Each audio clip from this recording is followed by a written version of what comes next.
Hey, hi, and hello, everyone. I would like to welcome you to today's presentation from whatever time zone you may be joining us from. So good morning, afternoon, or evening to you all.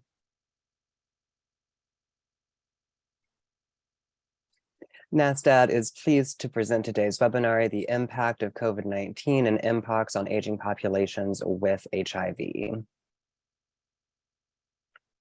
My name is Maddie Helton. I use they, them pronouns, and I am a senior associate on the prevention team here at NASDAD, and I will be your moderator for today's presentation, the following discussion, and the Q&A. Before we get started, I would like to acknowledge that this presentation is supported through NASDAD's Capacity Building Assistance for High Impact HIV Prevention Integration Portfolio, which is funded by PS 19-1904 through the Centers for Disease Control and Prevention. NASDAD is the Track C technical assistance provider for the southern region of the United States for integrated HIV activities and structural interventions, providing services related to HIV and AIDS and community-based organizations to create integrated surveillance and prevention programs. I'd like to start today by introducing our esteemed panel of presenters. Dr. Demetre Daskalakis is an infectious disease physician who serves as deputy coordinator of the White House National Monkeypox Response. He works closely with Robert Fenton, coordinator of the White House National Monkeypox Response, leading the coordination across agencies to control the monkeypox virus outbreak. Prior to his appointment, Dr. Daskalakis served locally and nationally as a leader in public health, as the director for the Division of HIV Prevention at the Centers for Disease Control and Prevention, deputy commissioner for the Division of Disease Control, and the assistant commissioner for the Bureau of HIV, and then deputy commissioner of disease control at the New York City Department of Health and Mental Hygiene. Dr. Daskalakis is recognized internationally as an expert in HIV prevention and has focused much of his career on the treatment and prevention of HIV and other STIs as an activist physician with a focus on LGBTQ+ communities. Dr. Daskalakis has extensive experience with outbreak response, including serving as incident commander during the measles outbreak of 2018 and 2019 and COVID-19 in 2020 while at the New York City Department of Health and Mental Hygiene. He also served as Deputy Incident Manager of the Vaccine Task Force in the CDC's COVID-19 response in 2021. Dr. Sarah Schmalzle is an associate professor in the Department of Internal Medicine, Division of Infectious Disease, as well as the medical director of the Center for Infectious Disease and Thrive program of the Institute of Human Virology at the University of Maryland School of Medicine. The Thrive program, Together, Healing, Reaching, Inspiring to Achieve Victory Over Illness and Embrace Life, is an HIV primary and specialty care clinic serving approximately 2,500 people living with HIV in Baltimore, Maryland, where patients have access to extensive wraparound services. She sees outpatients for HIV care and prevention, hepatitis C, and general infectious diseases, and attends on the inpatient hospitalist service for people living with HIV. She has previously held the roles of Associate Program Director for the Internal Medicine Residency Program at the Midtown campus and for the Infectious Disease Fellowship. Areas of academic interest include HIV prevention, HIV primary care, models of care in older adults with HIV, opportunistic infections, and infections in people who inject drugs. Please. Moises Agosto Rosario is the treatment director at NMAC, formerly known as the National Minority AIDS Council, as well as a longtime treatment advocate and educator for people living with HIV. Mr. Agosto has played a crucial role in ensuring that communities of color have equal access to care, treatment, and life-saving information, and has won numerous awards for his work with the HIV community. He is an active member of the District of Columbia Center for AIDS Research Community Partnership Council. He is also a member of the Community Advisory Board of the Delaney AIDS Research Enterprise to Find a Cure, which is part of the NIH-sponsored Martin Delaney Collaboratories for HIV cure research. Previously, he worked as program manager for the International Treatment Preparedness Coalition, ITPC, with the HIV Collaboratives Fund for HIV Treatment Preparedness, a Tide Center project. In this role, he was responsible for all programs and grant making in the Caribbean, Latin America, West and Central Africa, and East Africa. Before his tenure at ITPC, Moises was the vice president and managing director for Community Access, a Nelson Communications company and member of the Publicis Healthcare Group.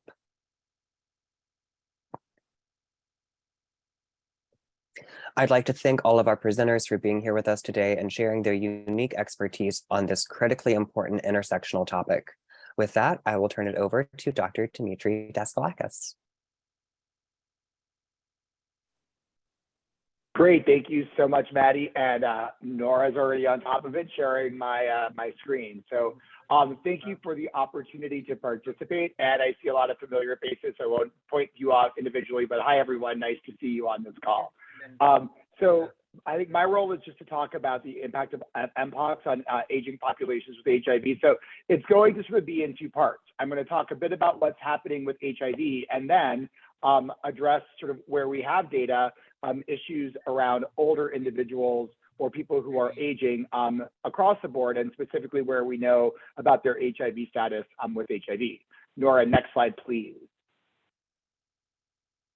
So I'm going to just start with how Mpox interacts with HIV. So I think folks on this call are familiar with the term syndemics. So those are epidemics that interact with each other, and by that interaction, increase our adverse effects on the health of communities that face systemic, structural, and other inequities. Next slide. So just by way of illustration, Mpox has joined at least this small syndemic that's illustrated. So how does this all work? Next click. So first, social determinants of health, and I've listed a few: systemic racism, homophobia, transphobia, housing, et cetera, interact with interacting epidemics. In this case, in this example, Mpox, HIV, STIs, and just for this example, mental health and substance use. And what really happens is it's like the pressure created by these social determinants make these interacting epidemics denser. They become more impactful. Next slide, please. And by that galvanization into a syndemic, next tap, what we have is increased synergistic impact on affected communities. So it's not only diseases interacting, it's the environment in which they interact that makes them have a larger impact on the folks who they affect. Next slide, please. And we saw this really early on in Mpox. The first publication around this, although I think folks on the ground saw this before we had the data, is an NMWR that came out in September 2022 that looked at several jurisdictions, their Mpox registry, and then also looked at their HIV and STI registry. And what they found was that of the cases at that time, about 40% were living with HIV. 41% had a sexually transmitted infection, or STI, in the year prior to their Mpox diagnosis. And looking at all comers, 61% either had HIV or an STI in the year prior. So this is the first example of how the epidemics interacted. Now, the next part of this, as you saw from my illustration, is that this gets galvanized by forces. Next slide, please. So let's talk a little bit about the severity of what we saw in people living with HIV. So people with Mpox and HIV were more likely to report more severe symptoms. At the time of this analysis, 66% had hospitalization data, and people living with HIV were more likely to be hospitalized than those without. That's 8% versus 3%. Going deeper, individuals with detectable viral loads experienced more severe symptoms and were 3 times more likely to be hospitalized than all people with HIV and 9 times more likely than those who were not living with HIV. When their T cells were lower than 50, they were twice as likely to be hospitalized than all people with HIV and 5 times more likely than people without HIV. There is no specific age trend related to these data. Next slide, please. Now, soon after this, in October, another publication came out of the CDC, an NMWR, that really illustrates what happens when those forces come together to galvanize the interacting infectious disease epidemics into a syndemic. Syndemics cannot exist without the social determinants of health, the negative impacts of those determinants. In this series, 57 people with severe disease were reported to CDC. This is where the HIV rubber hits the road. 82% of those cases had HIV. The others had some other non-HIV immunocompromising conditions. 72% had a CD4 count less than 50. That's not their viral load, that's their CD4 count. So really advanced disease. The median age of these severe cases was 34 years of age, with a range of 20 to 61. So at this time, there was no specific trend of more severe disease in this limited series among people who were more advanced in age. Less than 9% of individuals in this series were on HIV medications. Again, showing the effect of systemic racism, and in this scenario, homelessness. 68% were Black and 23% were homeless. At that time, there were 12 deaths reported among the 57, and 5 were related to Mpox. These data have not yet been updated, but the total count of deaths is now over 28. So just the takeaway from here is, and I think if you were following CROI, just maybe an hour ago, another presentation occurred that really spoke about severe Mpox and its role as an opportunistic infection. In September 2022, CDC added Mpox among its opportunistic infections. And soon will be a chapter coming in the opportunistic infection guidelines that focuses on Mpox, even now more reinforced by data just presented at CROI. Next slide, please. So when you have a syndemic problem, you need a syndemic response. And Mpox is actually a case study of how this was done. So multiple sources of funding were leveraged. HRSA through Ryan White, CDC funding, both HIV prevention and STI funding, SAMHSA, mental health and substance use, drug user health related money were all used to, were all given the flexibility to use those resources, both staff and financial resources, to be able to address this outbreak. And next slide. And as I said before, these don't exist just as diseases interacting, but diseases that interact and that are galvanized into a syndemic by social determinants of health. And the example in the MNWR I showed you was homelessness. And so we were able to work with HOPWA and HUD to leverage both HIV and non-HIV funding to support people who were affected by Mpox and who were experiencing housing issues. Next slide, please. So I'll give you an update and focus primarily on where we have information and data around people's age. Next slide, please. So first, epidemiology of cases. So as of February 15th, there have been 30,193 cases. And as I said, there were over 28 deaths. It's actually 32 at the last count. You can, we don't have data that I can share about the demographics of the deaths at this time. Next slide.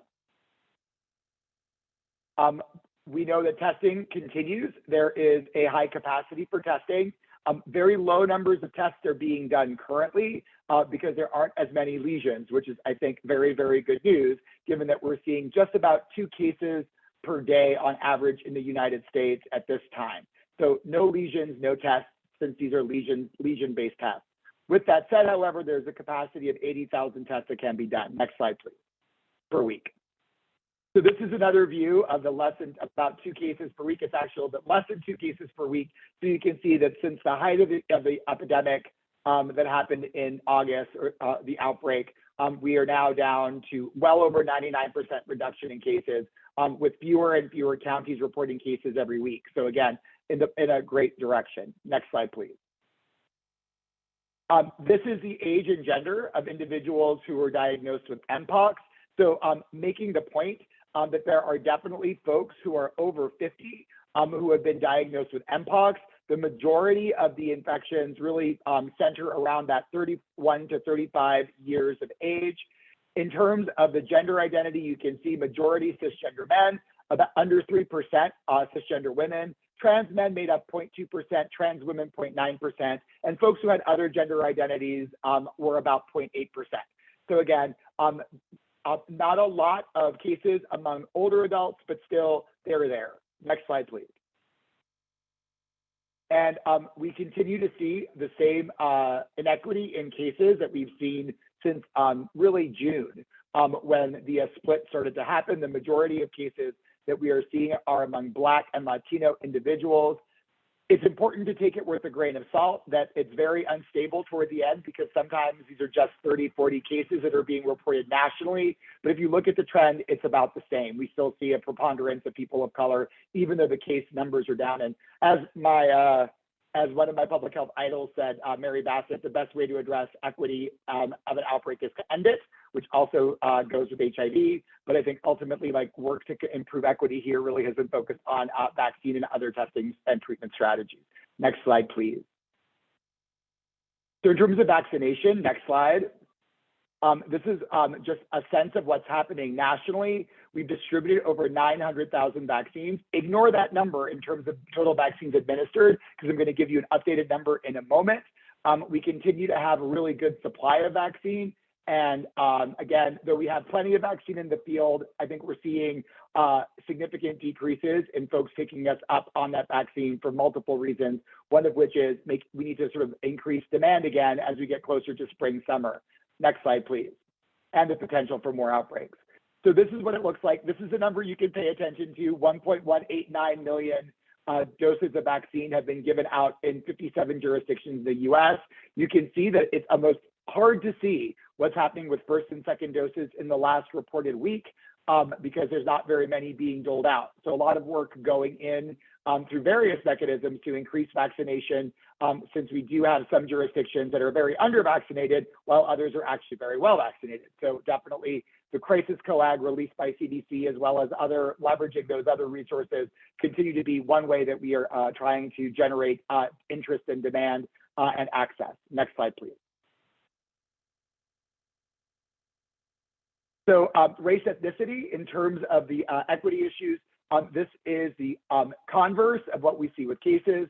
So though cases are mainly Black and Latino, vaccines have mainly gone into the arms of white individuals. We have seen some gains in terms of what's happening among Hispanic and Black individuals, but still nowhere near representing equity if equity is gauged by how many cases are among the Black and Latino community. So though representative of the population, not representative of what we would expect given the caseload. Next slide, please.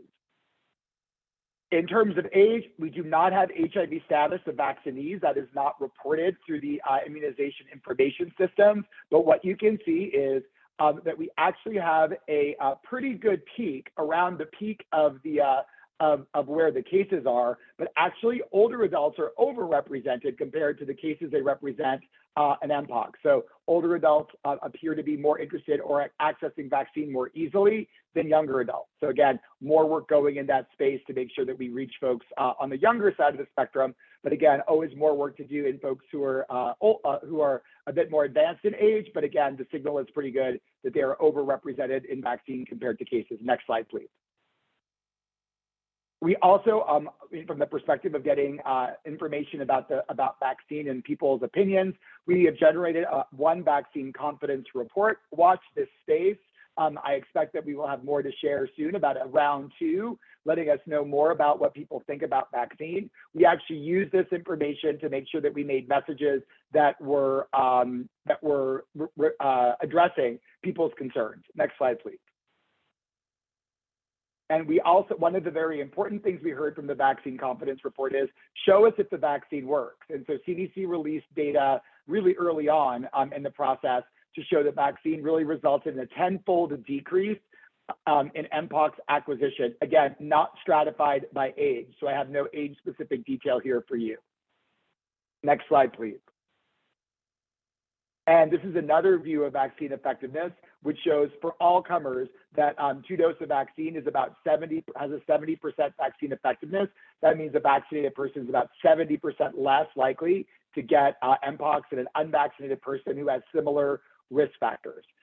Again, no real overlap here with age for me to report back.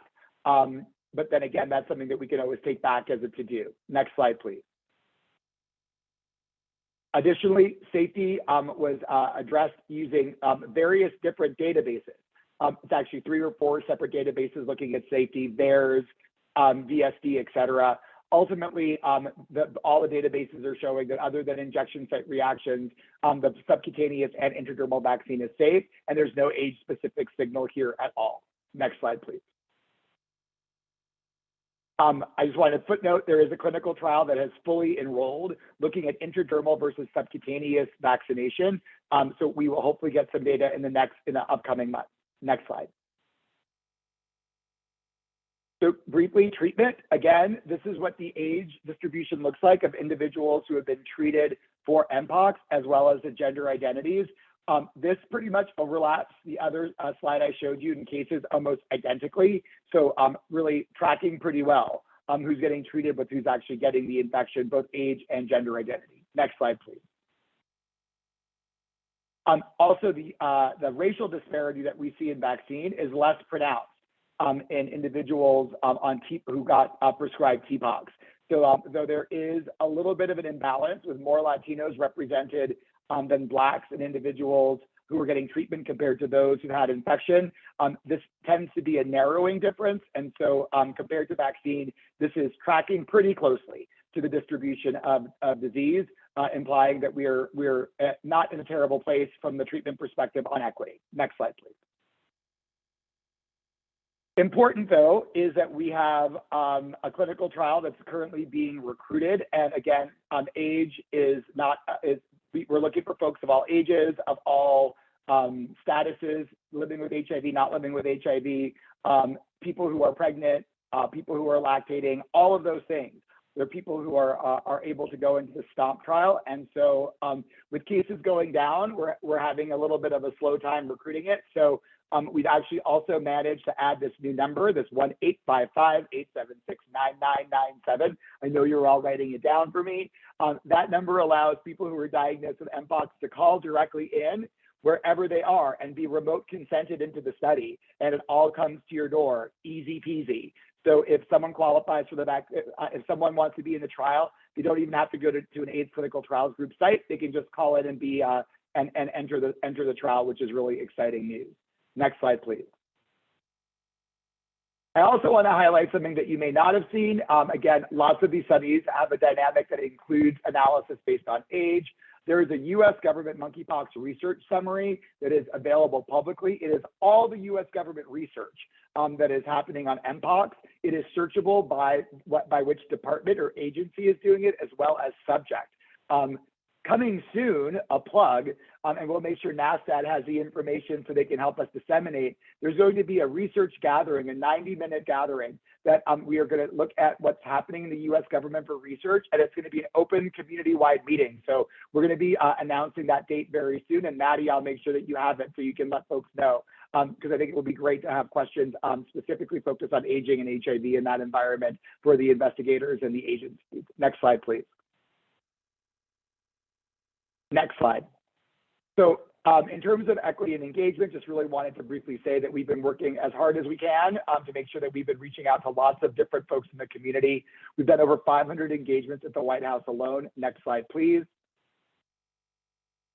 But then also have put together this great workshop, which focuses on Black, Latino, and other Indigenous people, specifically LGBTQ folks, who are giving us individual level feedback. I think a couple of you actually participate, which is great. So nice to see you on this call too. But we are really trying to do some novel strategies to get input in terms of how we're doing on the response. And it's been really great workshops. We've had 5 of them. As the Mpox story gets a bit quieter, it's going to shift more into syndemics. Since again, I think Mpox highlights the importance of syndemic in addressing people's health. Next slide, please.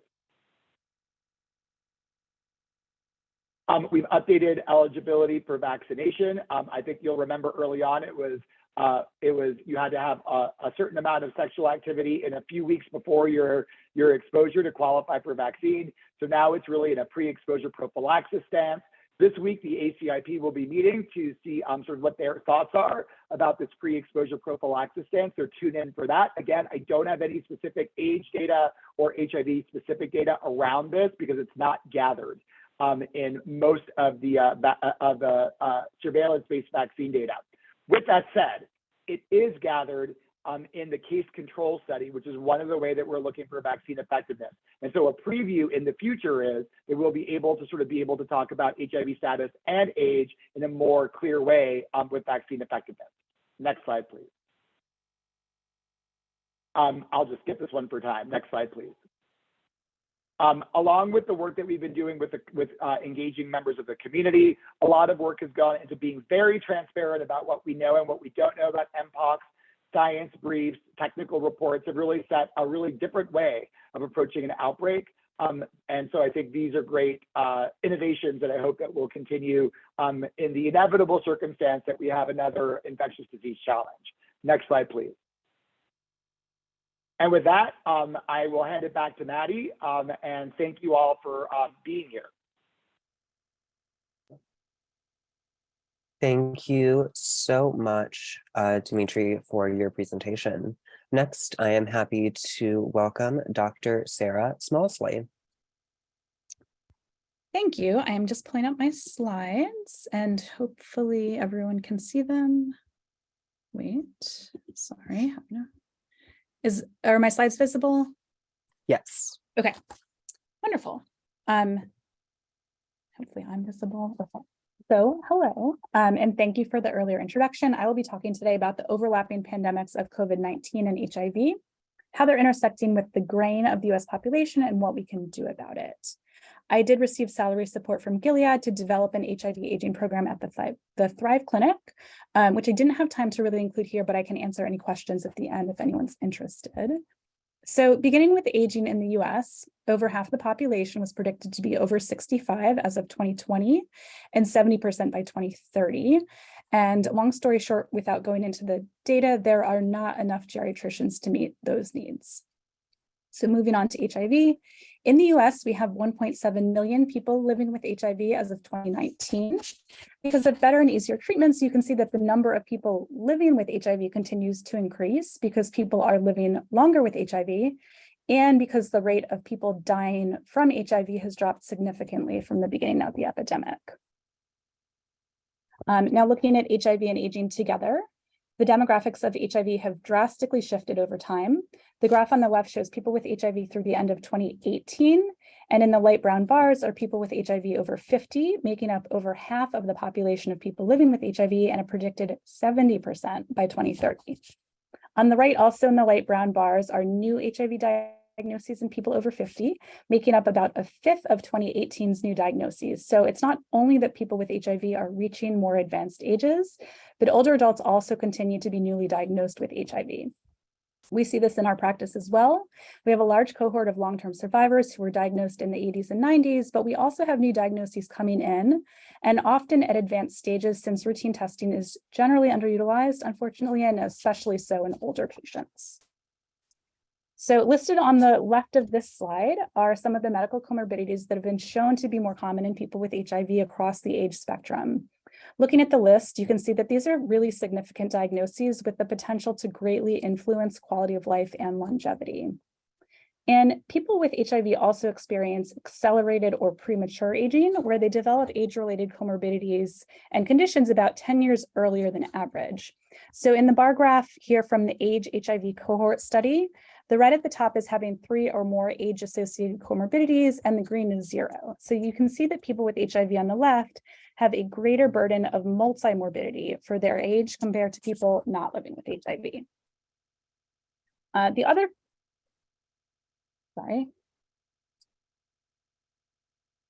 My apologies.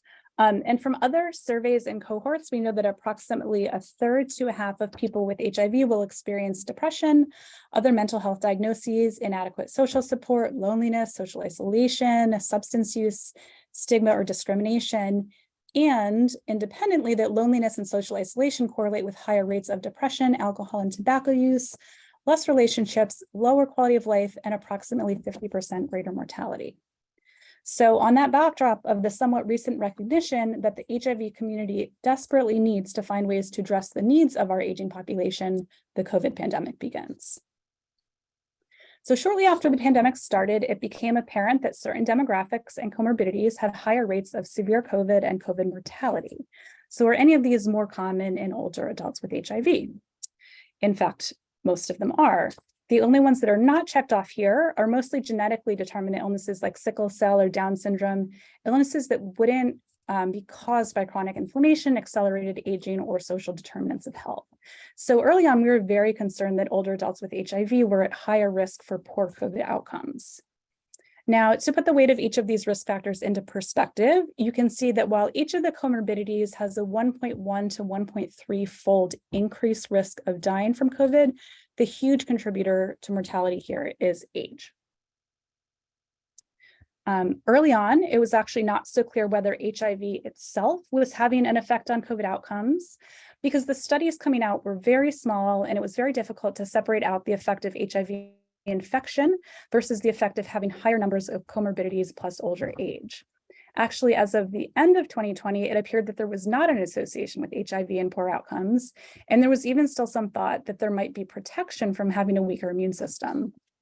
But as more data did become available, it became clear that having HIV does in fact confer a higher risk of hospitalization, severe COVID, and death.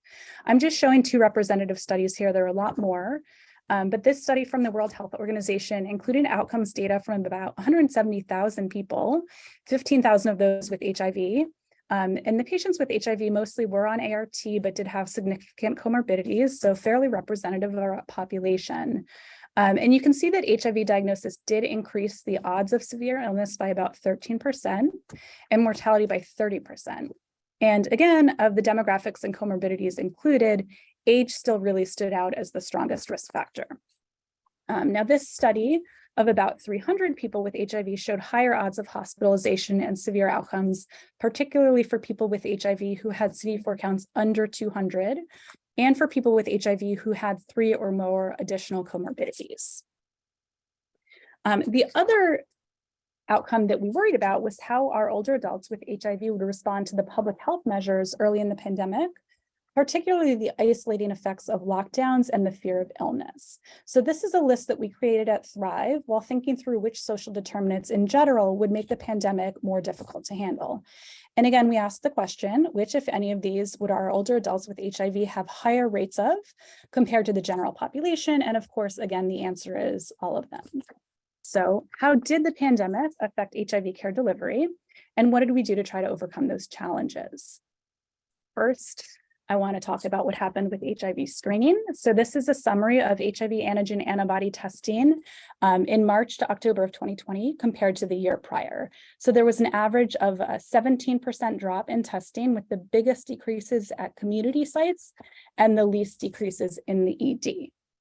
Now moving to HIV viral load monitoring. The data on the left is aggregate national data from a large commercial lab, and is actually very similar to Thrive's data on the right, showing about a 50% drop off in monitoring viral load tests early on, but trending back towards baseline in late 2020. And another single center study showed the same pattern with the red line, but actually surprisingly, the viral suppression rates, or the blue bars, were unchanged. And they had similar results for their clinic engagement. So they had a drop in in-person visits, but that was made up for in telemedicine visits. So knowing that our older adults with HIV have poor COVID outcomes due to age and comorbidity, and potentially could be more prone to some of the deleterious effects of public health measures, what can we do about it?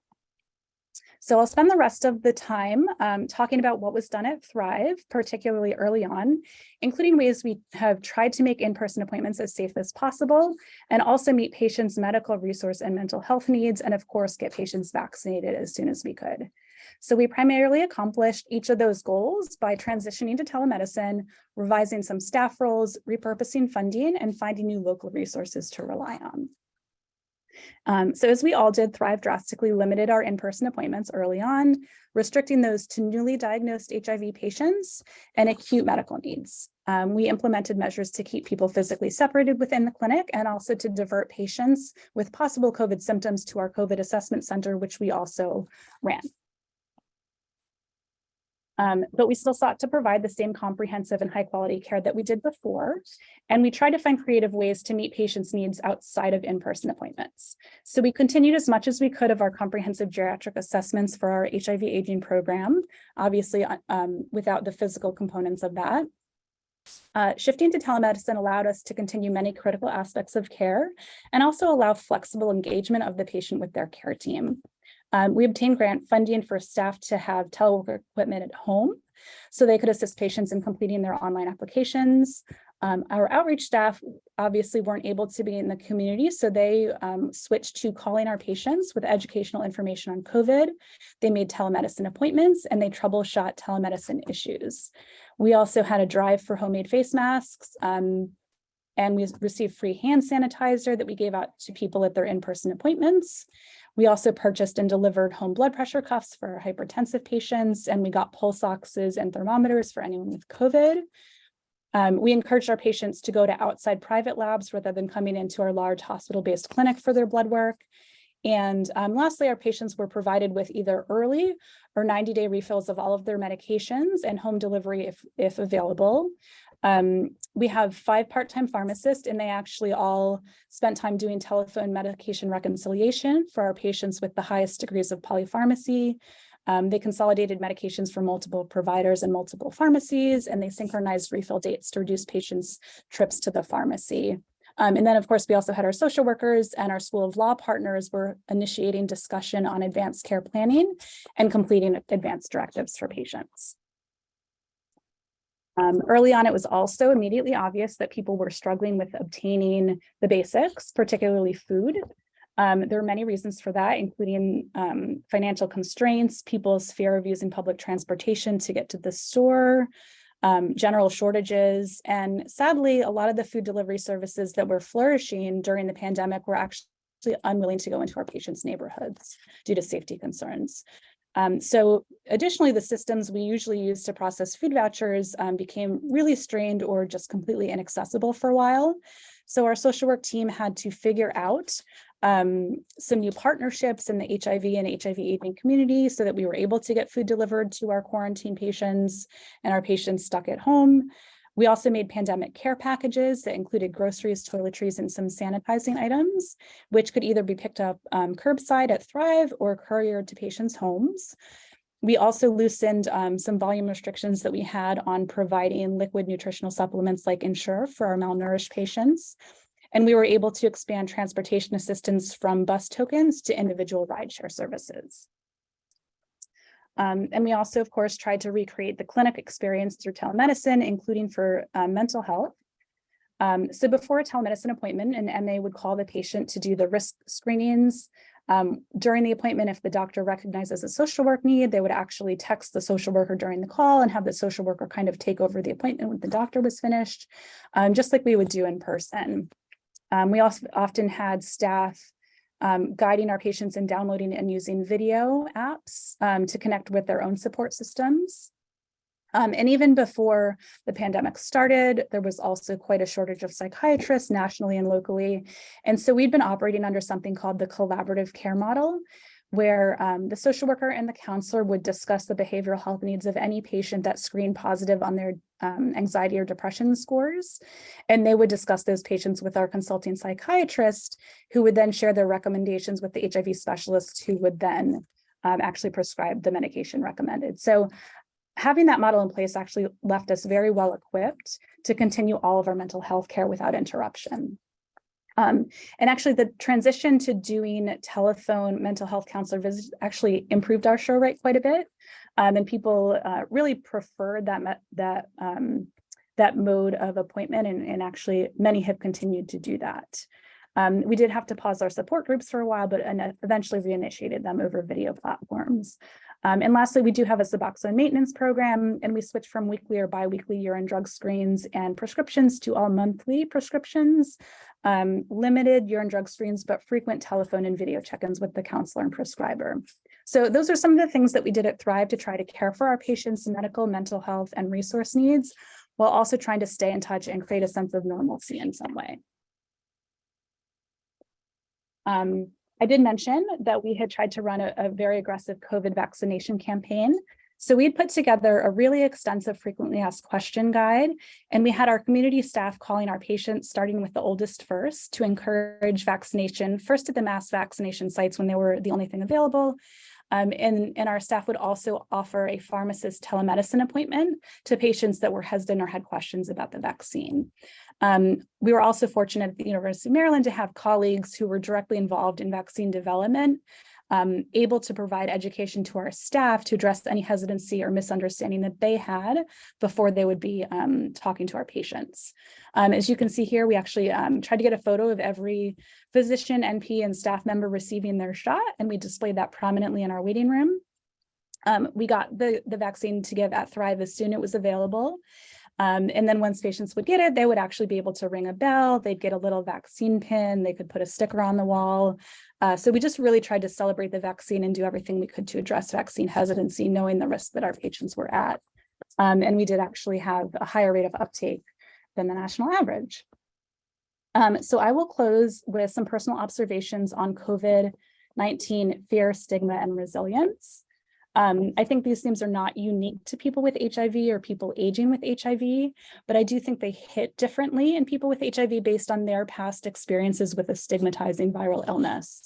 One of the things that I noticed was how my patients talked about the pandemic. It was always that virus or the virus. And that's similar to how I've heard people talk about their HIV. I've actually had a few patients who are asking every week for my permission since the pandemic started to go get tested for COVID, despite literally not leaving their home for weeks or months. But they're just absolutely terrified of giving COVID. Conversely, I've also not spoken to a single patient in my practice that believes that any of this is a hoax, that it was political, that masks don't work. So in some ways, I think the fear in their experience was actually really protective. I have also seen stigma creep in from the medical community, unfortunately, because of our own fear of infection, more so early on when there were not reliable treatments or vaccines and everyone kind of felt at risk. But we would see patients with prior COVID who were no longer contagious still being denied appointments or procedures, or we'd see asymptomatic patients coming into the ER for something else and not getting the test that they need for that main complaint until their COVID test comes back. I've also seen colleagues with, a gown, gloves, double mask, double eye protection, standing at the doorway of a patient's room in the hospital, rather than going in and seeing that patient at their bedside, even patients that had a negative test. So, I wasn't personally around at the beginning of the AIDS epidemic, but I'm guessing that anyone that was would be able to draw some parallels there. And then lastly, on the other hand, what I've seen a lot of in our patients is resilience, especially in people that I thought would be struggling the most. As I mentioned, I feel like people have been really strictly compliant with the public health measures. But the one phrase I hear over and over is, it is what it is. They always say that. So my personal take on that is that sometimes those who've already been through so much in their lives, they may actually have stronger coping skills than others, or they may have seen so much hardship that this is just one more thing. I had one patient talk about having spent years in jail. And so he said, lockdowns in your home aren't so bad. So I will end there. Hopefully I've successfully and very briefly covered each of these topics and the intersecting Venn diagrams.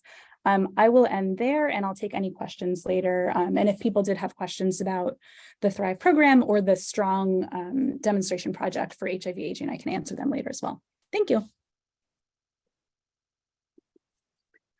Thank you so much, Sarah, for your presentation. And next, I'm happy to welcome Moises Agosto Rosario.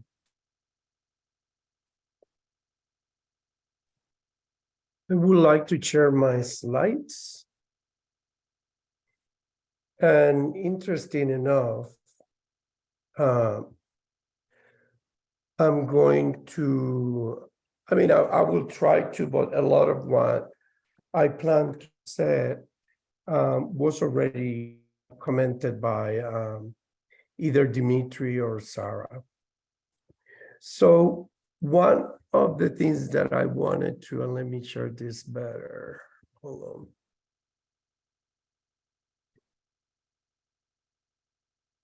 All right.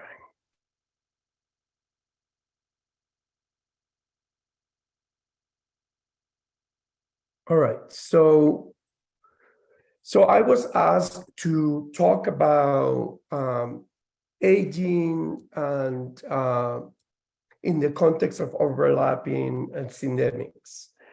And the syndemic model, which Demetre has already talked about, told us about the synergistic effects that happen when you have different diseases happening at the same time.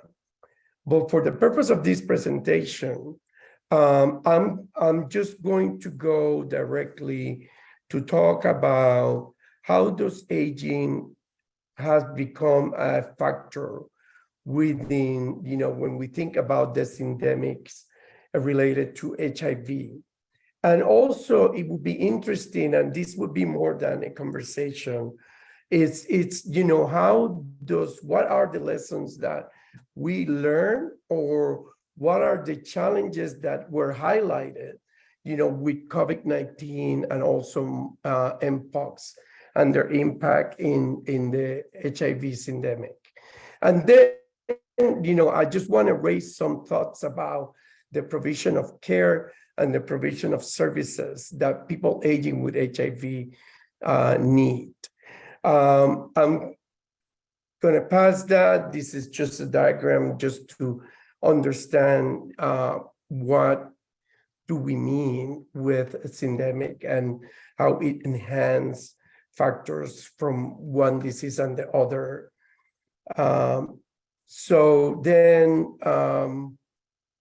also when we think about it in terms of like they all coming together, and just I would like you to try to visualize that, visualize HIV, COVID-19, Mpox, and then what happened when we add aging, right? As another layer, as another component of a syndemic that has been already taking place. And, we do know about, what would be the health outcomes, and that, there are issues like mortality, the exacerbation of pre-existing condition, decrease of quality of life, and other factors that Sarah explained very well in her presentation. So, I wanted to come directly to aging, and I'm going to go off a little bit from the slides because, when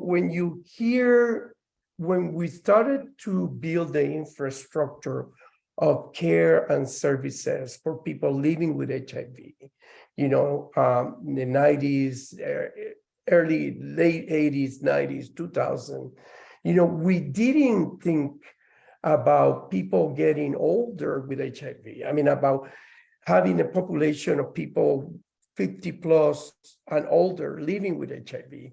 Because in the beginning of the epidemic, we had no sense of guarantee about people, how long will people live. At that point, we had just few drugs, and we didn't have the tools that we have that have helped us, those living with HIV, to, have a longer life of what was expected at the beginning. So the issue of aging was not really considered or was part of the equation when we started to build, the infrastructure of services. And nevertheless, I think that we were building as we were moving forward, right? We didn't have a direct, reference to look at in terms of because we never had HIV before. So, but I think that what we're facing now in terms of aging is that, we have, it was in Croy last year, they had a whole session about aging and they call it the silver tsunami. And the presentation, the tone of the presentation and what the message was that we were not prepared for, this tsunami of people aging with HIV coming into the healthcare system that we have built, or coming into the social services or socioeconomic services that we have built. In the context of Croy, which is all medical, they were talking about, the clinical complications that we were going to face with older people living with HIV. And I think it's important to touch a little bit of on those to understand the magnitude of the task that we have ahead of us. People, first of all, as Sarah said, in 2030, they're predicting that 70% of the people living with HIV are going to be older adults, over 50, right? That is a huge amount of people, in the system facing conditions and facing challenges that are related not only to their HIV, but also to their condition of aging, becoming older. And in terms of the care, and we make emphasis on geriatric, but we need to understand that people aging with HIV have shown what, like Sarah mentioned, this accelerated aging. People are showing early aging, early comorbidities, and not only one, but they are showing like 2 to 3 comorbidities on top of HIV, right? So imagine in terms of care, when you have to manage HIV, which you have all these factors that you have to consider in terms of health, but also then when you add to that, 3 comorbidities like cardiovascular disease or diabetes or cognitive impairment that, we are not accustomed to deal with in the caring for people living with HIV. So it is very important for us to understand that when we talk about, for example, geriatric screenings, that there are people aging with HIV that are showing signs of comorbidities at their 40s or 50s, right? Mm-hmm. And maybe we have some guidelines that say we would start doing this screening when people are in their 70s, right? Those people that are facing early comorbidities will fall through the cracks, right? So the key about this is to help this population to prevent as much as possible, as long as it takes, having comorbidities that are not communicable diseases, right? So, think about people with HIV that are long-term survivors, right? We have been exposed to a series of antiviral medications and drugs that not only have allowed us, right, to live longer, but also have faced us with a set of side effects, short-term, long-term, that may have an impact in the way we age, that may have an impact in the way we may be at risk of developing cardiovascular disease, that may be part of the way or the conditions that will make us develop diabetes, right? You have medications that give you renal side effects. How you going to contextualize that in the context of having diabetes, right? And being a person, that is aging with HIV. So there is all this set of nuances, right, that are important to think about, because when we started talking about aging, I think that people thought, aging was not seen as a condition that you had to, I would say, like a disease, right? People age, everybody age, and we all go through the same things. But what we need to stress is that in the context of people living with HIV, there is a uniqueness about the way we age with HIV, that we don't go through the same process that people HIV negative go through. We may have same comorbidities, but we may have it at a magnitude level that would be more impactful in the health outcome of a person living with HIV. So we need to be very, very keen about understanding that the process of aging in people living with HIV is different. It has to be different, right? I'm sorry, talking about conditions.